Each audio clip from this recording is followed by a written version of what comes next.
Hello students, welcome to experiencetutor.com. Today we'll go through physics numerical motion in one dimension part 1.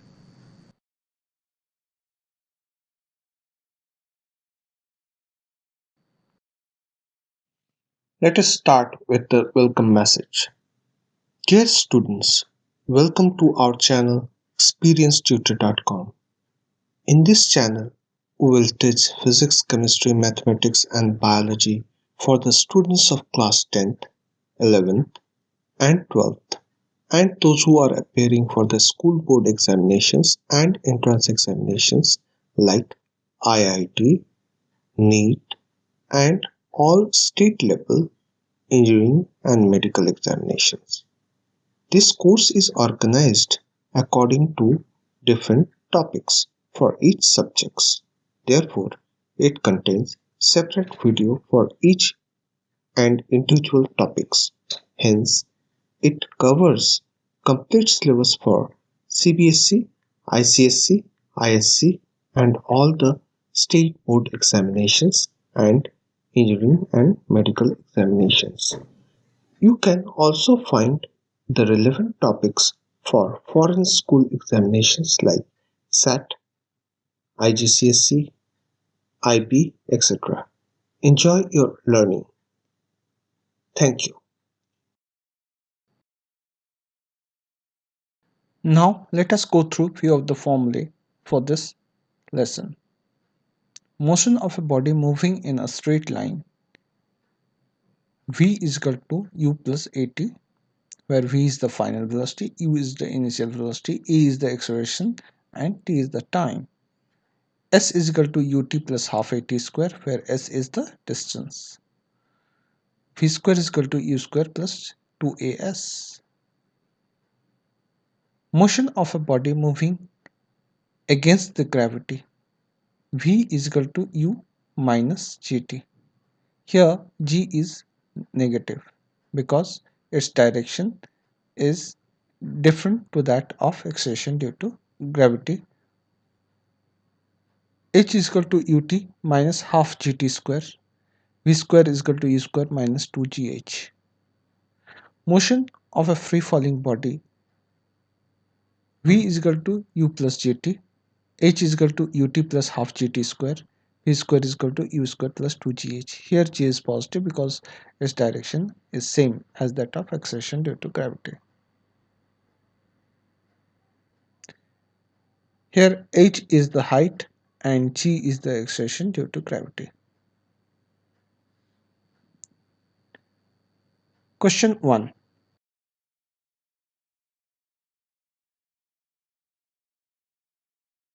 The position of a car was observed at various times. The results are summarized in a following table. Find the average velocity of the car for A, the first second, B, the third second, C, the entire period of observation.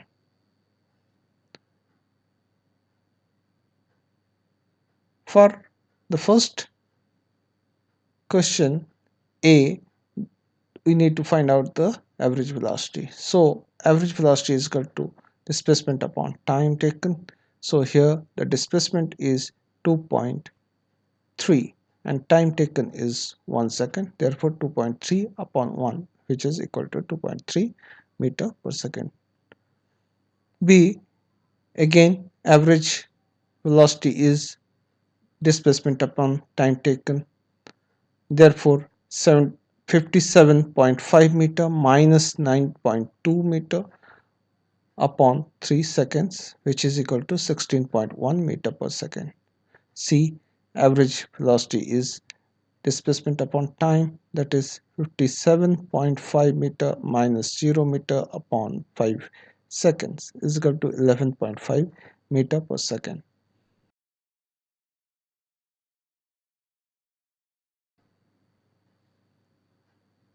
While driving a car at 90 km per hour, how far do you move while your eyes shut for 0.5 second during a hard sneeze. Here V is given as 90 km per hour. So we will convert it into meter per second.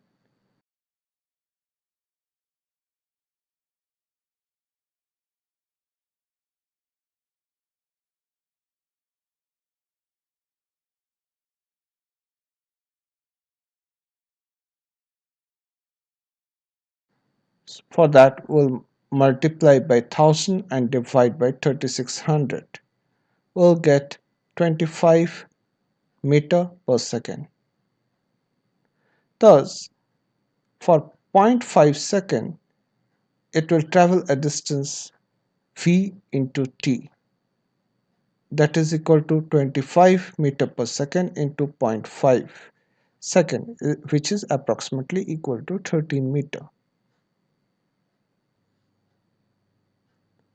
Third question. A car starts from rest at constant acceleration of 2 meter per second square.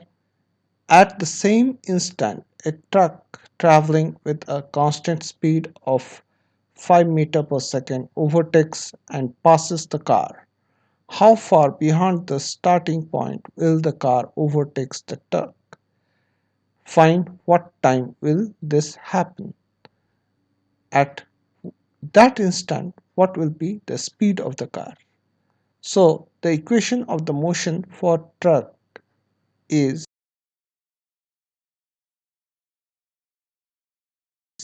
S is equal to ut, because A is 0. Why A is 0? It is because the truck is traveling with a constant speed. Therefore, acceleration is 0. Equation of motion for the car is S is equal to U half AT square. Here U is equal to 0 because the initial velocity of the car is 0. We can draw these two equations in the graph.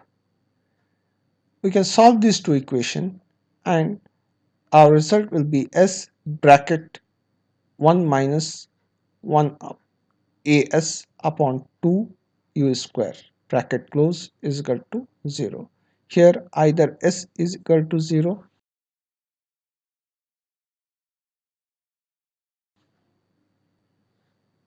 or 1 minus half 2 a half as upon u square is equal to 0. The first solution corresponds to the result that the truck overtakes the car at s is equal to 0 and therefore at t is equal to 0. The second solution gives s is equal to 2u square upon a. If we put the value of u and a, we'll get 2 into 10 square upon 2. 2 cancels out and 100 remains. Therefore 100 meter. B is equal to time is equal to s upon u. 100 upon 10, 10 seconds. C. V is equal to 80 because u is equal to 0. Therefore 2 into 10 is equal to 20 meter per second.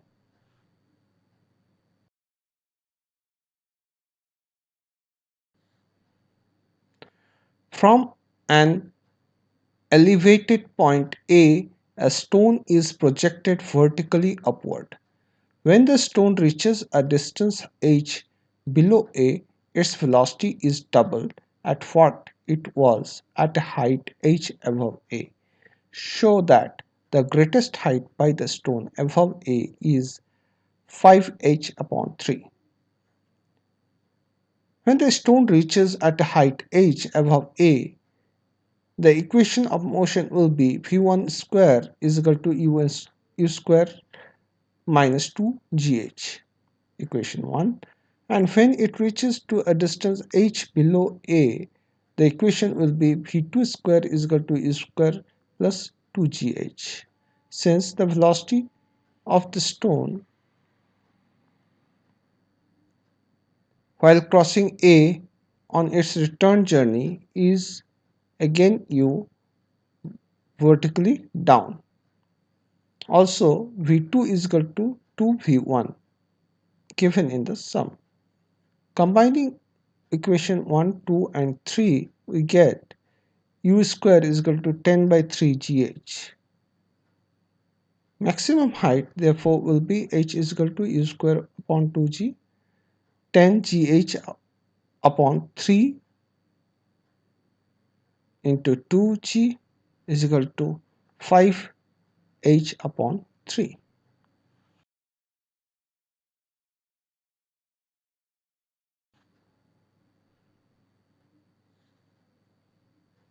Question 5.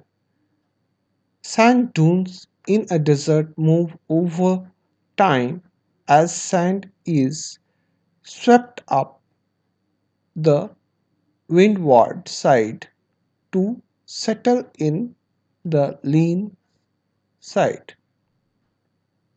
Such walking dunes have been known to walk 20 feet in a year and can travel as much as 100 feet per year in particularly windy times. Calculate the average speed in each case in meter per second. B. Fingernails grow at the rate of drifting continents on the order of 10 millimeter per year. Approximately how long did it take for North America to separate from Europe, a distance of about 3000 miles? Average velocity is equal to displacement upon time, that is 20 feet per year, which is, if we convert, then it will become 20, it will become 2 into 10 to the minus 7 meter per second. Or in a particular windy time, the average velocity will be displacement upon time 100 feet per year. If we convert it into meter per second, we will get 1 into 10 to the power minus 6 meter per second.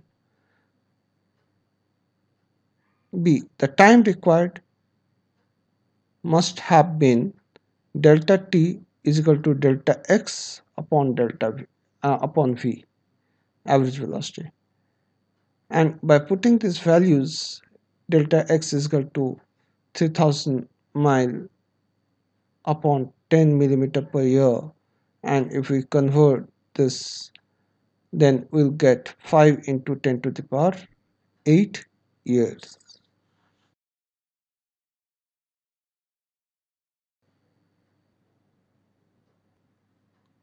Question 6. In an experiment, a shearwater, a seabird, was taken from its nest, flown 5150 km away, and released. The bird found its way back to its nest 10.5 days after release. If we place the origin in the nest and extend the plus x-axis to release point, what was the bird's average velocity in meter per second? A for the return flight and B for the whole episode from leaving the nest to returning. Average velocity is equal to displacement upon time, that is 13.5 days is equal to 1.166 into 10 to the power 5 seconds at the release point. X is equal to plus 5.150 into 10 to the power 6 meter. Average velocity is equal to x2 minus x1 upon delta t. 5.150 into 10 to the power 6 meter upon 1.166 into 10 to the power 6 seconds is equal to minus 4.42 meter per second. B. For the round trip, x2 is equal to x1 and delta x is equal to 0. The average velocity is 0. The average velocity for the trip from the nest to the release point is positive.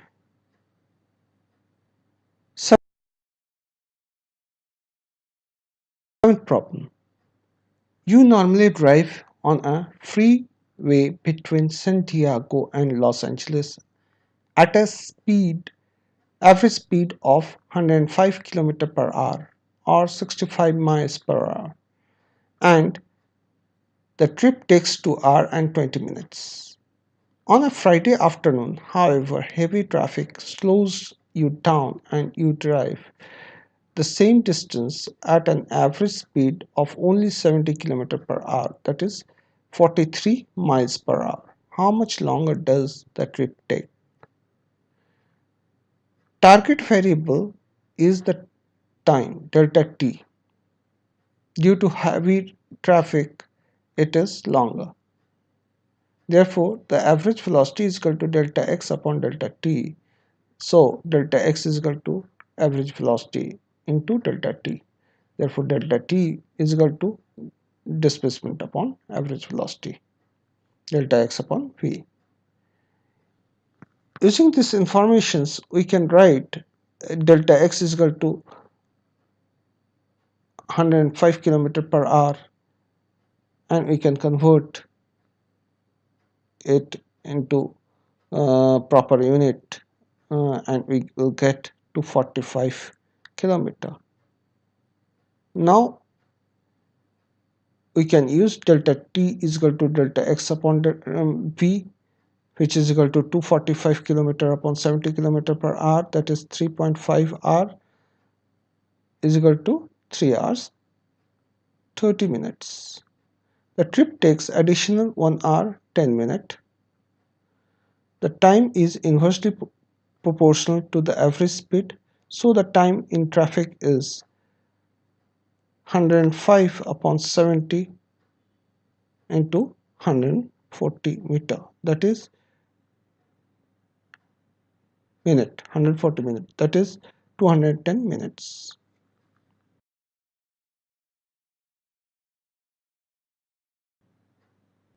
Problem 8. Compute your average velocity in the following two cases. You walk 73.2 meter at a speed of 1.22 meter per second, and then you run 73.2 meter at a speed of 3.05 meter per second along a straight track. B. You walk for 1 minute at a speed of 1.22 meter per second, and then you run for 1 minute at 3.05 meter per second along a straight track. Graph x versus t for both cases and indicate how the average velocity is found on the graph. Using the fact that time is equal to distance upon velocity, we can write average velocity is equal to 73.2 meter plus 73.2 meter upon 73.2 meter upon 1.22 meter per second plus 73.2 meter upon 3.0205 meter, which equals to 1.74 meter per second. Using the fact that distance is equal to Vt while velocity v is constant, we can find average velocity is equal to 1.22 meter per second into 60 seconds plus 3.05 meter per second into 60 seconds upon 120 seconds, which is equal to 2.14 meter per second.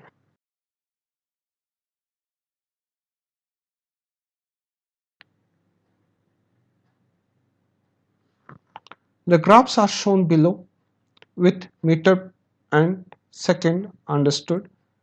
The first consists of two solid line segments, the first having slope of 1.22 and the second having a slope of 3.05. The slope of dashed line represents the average velocity in both the graphs. The second graph also consists of two solid lines segment having the same slope as before. The main difference compared to the first graph being that the stage involving higher speed motion lasts much longer.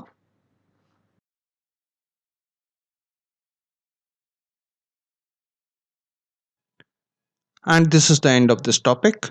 If you like this video, please subscribe our channel and give us a like sign. Please click on the bell icon so that you get automatic notification when a new video is uploaded by us. Thank you for watching our channel.